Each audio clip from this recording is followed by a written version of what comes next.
Атырау облысы Қызылқоға ауданы Сағыз ауылындағы Кенбай орта мектебінің 3-ші Ә сынып оқушысы Исатай Еркеназ Ақылбекқызы.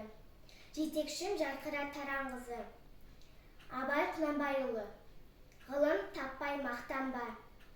Ғылым таппай мақтанба, орын таппай баптанба, құмарланып шаттанба, ойнап босқа күлуге. 5 нәрседен қашық бол, 5 нәрсеге асық бол. Адам болам десеңіз, тілеуің өмірің алдыңда, оған қайғы жесеңіз. Өсек, өтірік, мақтаншақ, еріншек, бекер мал шашпақ, 5 дұшпанды білсеңіз. Талап, еңбек, терең ой, қанағат рақым ойлап қой. 5 асыл іс көнсеңіз. Жамандық көрсең нәфрәтлі, суытып көңіл тисаңыз. Жақсылық көрсең ғибратлы, оны ойға жисаңыз.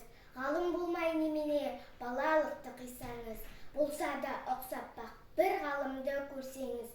Ондай болмақ қайда деп айтпағылын сүйсеңіз. Сізге ғалам кім берер, жанбай жатып сөнсеңіз. Дүниеде өзі малда өзі, ғылымға көңіл бөлсеңіз. Білгеніңнің сөзіне махаббатпен ерсеңіз. Өзің үшін үйренсең, жамандықтан жиренсең. Ашыларсың жылма-жыл, біреу үшін үйренсең. Біреу білмес сен білсең, білгеніңнің бәрі тұл. Сөзіне қарай сынал, кісіге қарап сөз алма. Шын сөз қайсысы біле алмай, әр нәрседен қорқалма. Мұны жатқан білген құл, ғұлымақи дауани.